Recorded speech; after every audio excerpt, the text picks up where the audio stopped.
It's your girl Fifi. And your boy PC. Baby, What what we we talking talking about? about? What What we we talking talking about? about? Y'all, it's your boy PC. And your girl Fifi. Hey y'all, today man is a great day. Today I get the opportunity to do a speaking engagement, going to talk to some youth at a boxing gym. Just talking to them about life and making choices and certain choices and decisions and bettering themselves. Well, it's something that I've wanted to do for a while. I got CC here for the come and support me and record it. Just want to let y'all know what's going on, and thank you. See you soon.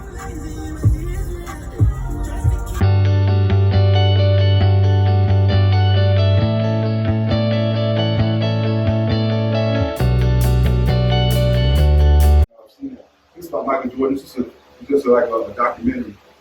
But in high school, Michael Jordan actually wasn't about to make the team for the next year. He was actually about to get, he was seen as average in high school.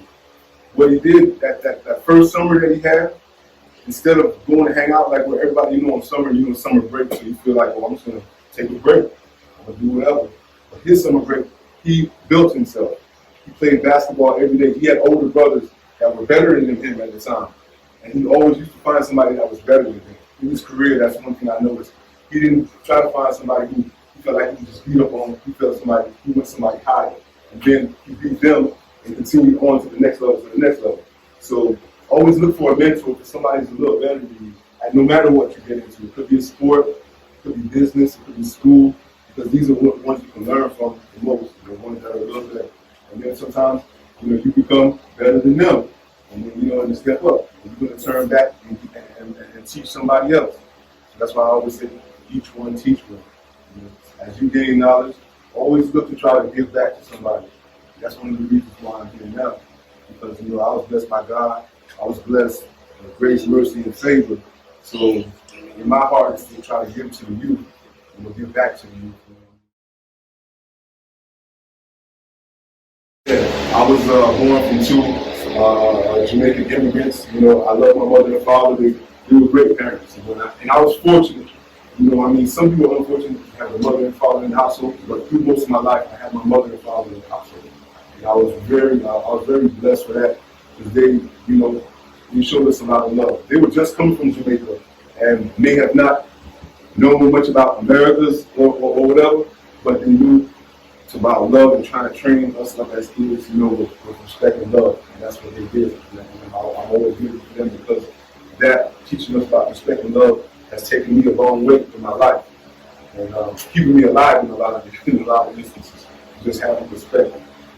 So always remember that. Be a respectful person, and people will remember that. People remember when you just say hello, and you come with a smile. These things, it's like a lasting image. And right when I got around 12 or 13, the crack epidemic had really just started, up at that time. The crack epidemic. And in the Bronx, there was a lot of violence that was starting to take place. And I believe this was one of the key main reasons why my family never wanted to uproot and move down there. Even though most of my other family members who had immigrated from Jamaica were immigrating to New York. It was just at that time, a lot of Jamaicans were going straight, or a lot of people from the islands or different communities were going straight to New York, because it was just seen as, that Statue of Liberty is still held from way back then, that this is the place you come to start up. And so that's where we started at in New York.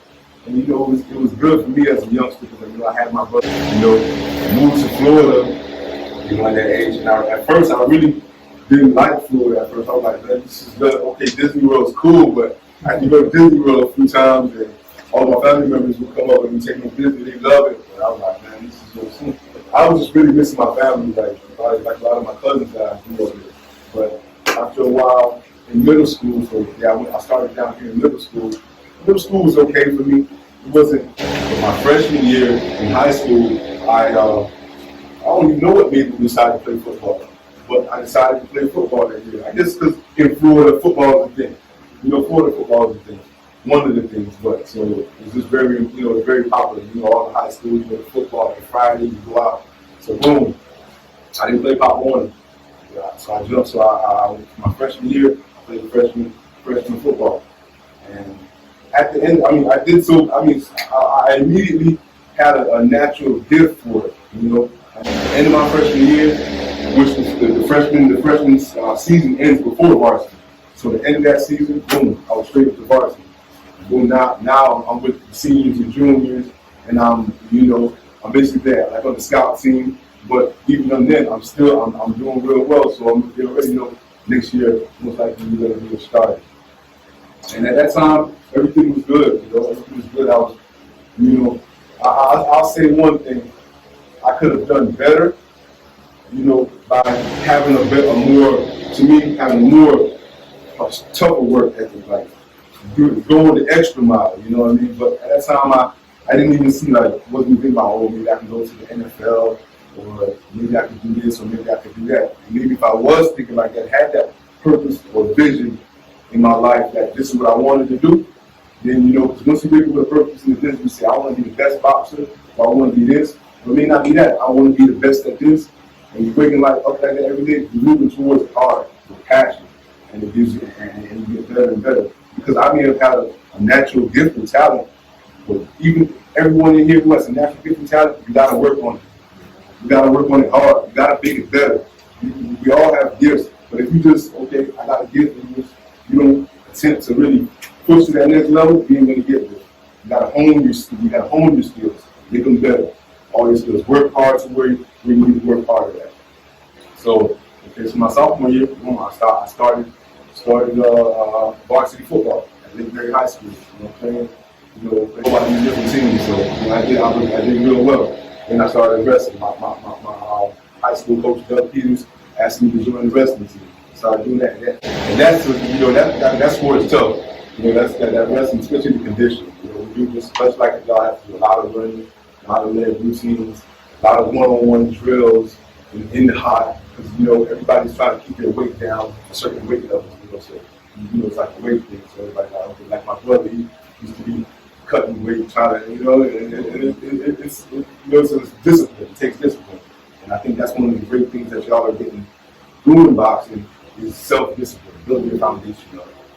So some of you guys already got fights, so they know about making weight and stuff. Right. With him, dude, we went to the Golden Gloves. Woke up like, was it 3 o'clock in the morning? He just woke up like 3 o'clock in the morning. Like, I'm 141. I'm like, that's good. When it was 3, he in the sleep, he was thinking about making weight. Right. It kind of scared us too. Yeah. I feel that's good though, because you had that foresight, that vision, like within yourself. Man, I got to make sure I'm right on this scale. It was a little easier because I was.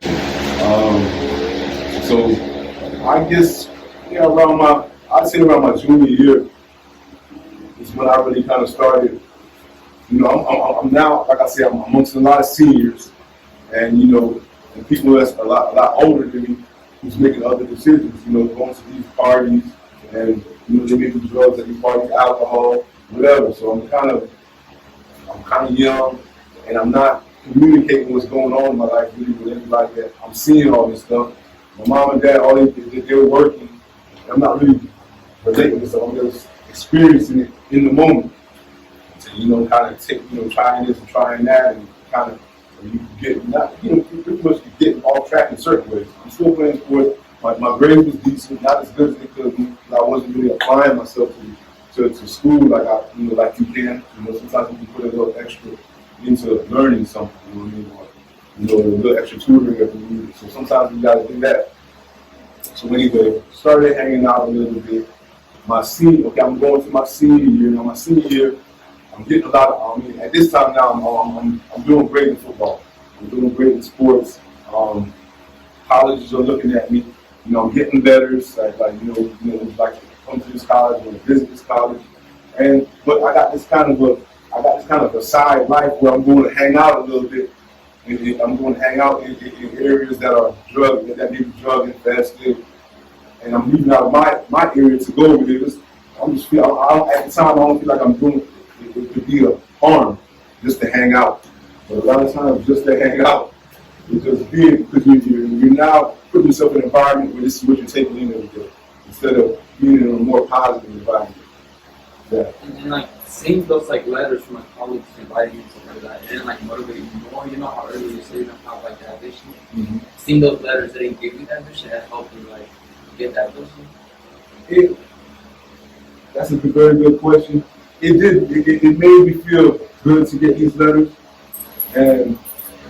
but it was just more like, you know, when you grow up, okay, you go to high school, you go to college, and I just had that in my mind. I didn't have it like I could really go. I didn't have at that time have it where I could go and I could excel and just keep going to another level. Like I could be recognized as this.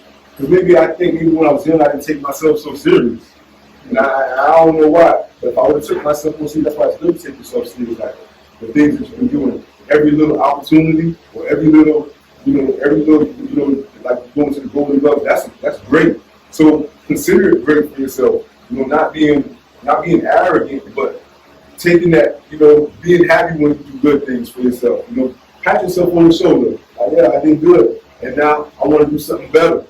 You know, always have that in your mind. Set a higher goal. Okay, I achieved this. Now I want to achieve something different. Now, you think you would have had somebody in your ear, somebody yelling at you, somebody on top of you, you would have stayed straight, you know, you can do this, you can do that, you know, and just keep at it. I think somebody just, you know, yeah. And my coaches did it. They knew I was great, and they would be telling me these. They wouldn't really be telling me like, you know, you could do this, you could do that. They used to be like the next game, and then my parents, you know, they every game and everything, they supported me and everything. But I think maybe certain communications would have maybe looked at different. Oh, you know, you could probably make it to the NFL, or you could probably do this, and maybe I could have had my mind would have just got on focus. But at that time, I was really not focused. Even though I was doing good and it appeared everything was good in my life. There's no way that anybody at that time in my life, as a senior in high school, getting ready to graduate in 1993, that they would have been like, this man here is going to be in prison in the next couple of years or in the next year or so. And that's what happened to me. In the next year or so, I was in prison. You know, I got locked up. so it was real easy for you to go from this, being this athlete, to boom, man, I'm in prison now. Yeah, I'm talking about like day and night. Like one day you wake up, you're doing great, and the next day you're in prison, doing time. You know, and that's how quick those choices. And that's why I said those choice decisions, small choice decisions, that they need these big obstacles in their life and struggles. Yeah. So at the end of my senior year, like I said, everything was doing great for me. I went to visit colleges. I went to visit Tennessee State, the Citadel in South Carolina. I had already been down to the campus in UCF, Miami, so I visited these places. But at the time, I think my dad, he was more. My dad was really more keen. He knew I was messing up in certain ways, but he didn't really know what to do. He was like, he knows my son a little bit off the chain over here. He's a little wild, right? And you know, I can imagine like being outside looking in, he's like, man, what should I do, man? My son, he's on one aspect he's doing great, and on this other, he's going this other way. He's hanging out and he's doing things. I'm smelling marijuana everywhere. I'm seeing these little blunt rappers. So in the way he's going, that I'm off track a lot. I'm not focused. And when you're trying to get your life, when you want to get your life, you gotta be focused. You gotta be focused. It's very important that you're trying to do something. I know how it is in life. You gotta stay focused. Not let yourself grow for that. So you can make these good decisions. So boom, and myself. Okay, so with that being said, my mother and my father, we went to visit this college called the Citadel in South Carolina. And it was a pretty good college, as far as its reputation. But it was a military-style college, but not a college that you had to go to the military. It was a college that you could, and if you decided to go to the military, you could. But they had a very good football team. So when we went there to visit, my mom and dad was like, my dad really was like, oh man, this place here is what you need. Because now, he sees the discipline aspect of it. So I ultimately decided to go to the state. I decided to go to the Citadel in South Carolina, Charleston, South Carolina. And I got a full scholarship. Everything paid for, books, all that. Everything was paid for. But that summer, okay, like when you get ready to go to college, that summer, like if you're an athlete going to play sports, that summer they give you a workout program, just like the coach probably gives y'all a workout program. Stay on this, follow this. This is what's gonna prepare you for the next level. Follow this to the T. This is where I want you to be doing this. You're weightlifting, you're running, keeping condition. So when you get ready to go to spring practice and stuff, you're ready, you're ahead. You don't try to go in there out of shape like I did. Because that summer of my senior year, all I did was really hang out, drink, party, all foolishness. Nothing. I probably didn't work out one time. So I didn't develop myself. I didn't develop myself to prepare myself for college ball. But when I got there, in Citadel, like I said, it's like a military type college. I really just didn't enjoy it. I didn't like it in the beginning. So by that, and then me hanging out, that my mind was still in Florida. Really, my mind was still in Florida when I went to college. Well, I was like, okay. So got into the program. It took me a little while to get fit, get in shape, because like I said, I got out of shape. And what happened was I got redshirted that year. So now I got redshirted, and I'm seeing other players that are in front of me. I played linebacker, in high school, and got recruited to play linebacker in college. So when I got there, and I was out of shape, then I started seeing people who did get redshirted, and I was like, man, so now that negativity in my mind set in. In the mind, if you allow that negativity to just set in and you dwell on negative thoughts, then your actions follow behind it. You're not pushing yourself, you're not doing as well. But still in sports, at school, that I got in shape real quick because it was two workouts back to back. So it showed you that if I would have been focused going into the Citadel my first year, I would have definitely started and I would have definitely continued to excel. But my mindset, my vision, my purpose wasn't there. My mindset, my vision, my purpose wasn't there. So what happened was I ended up leaving. I was like, well, I'm gonna transfer, and I was getting in trouble at the Citadel, not with the sports and teams, but leaving off the campus. Because the freshman year they wanted you to stay on the campus, and I can understand that because they don't want you to just the freshman year to be going out and getting in trouble, which basically what happened with me. So just going out, hanging out, and so my freshman year I was like, man, I'm gonna leave. I'm gonna try to transfer to UCF. I started calling around to these different coaches. I'm like, I want to transfer. I want to get out of here. Boom, I made that decision, and I basically just left a full scholarship on the table. It's nothing. So that shows you, like you said, I wasn't thinking about the future. I was thinking, I was being straight selfish. I wasn't thinking about my family or what they was going to go through, what this impression would have made on my brothers and sisters, because we have a responsibility as young men, to be an example. But if you have a young brother, simple, or just for this gym, because y'all represent this gym, even when you're in school, you represent Dang Gym, you represent each other, you represent your household. So it's important to always remember that. There's a responsibility that you carry, and that responsibility is to, to show a good example.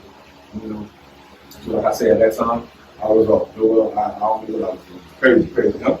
You know what I mean? So I left the Citadel, came back to Florida. Come back to Florida, instantly I'm hanging out with my buddies from the streets. I'm hanging out with athletes. I'm in talks to transfer to another college, but I'm in the streets. And now I'm in the streets even more than before I left. Because before I left, I wasn't really selling nothing. You know what I mean? I may have been drinking a lot of alcohol, consuming marijuana, these different things, but I wasn't selling. You was also younger back then. Yeah, I was also younger back then. At this time, I'm about 18, 19. Yeah, like 19 years old. So I'm talking about I ended up selling drugs and sold drugs to an undercover police and got arrested. This is my first time ever in my life. I never went to juvenile or nothing. Never went none of those problems. At 19 years old, first time I got locked up. I was for selling drugs. Yeah, 200. Yeah, it was crazy. That was like one of the worst things in my life. Yeah. It was like when it was, I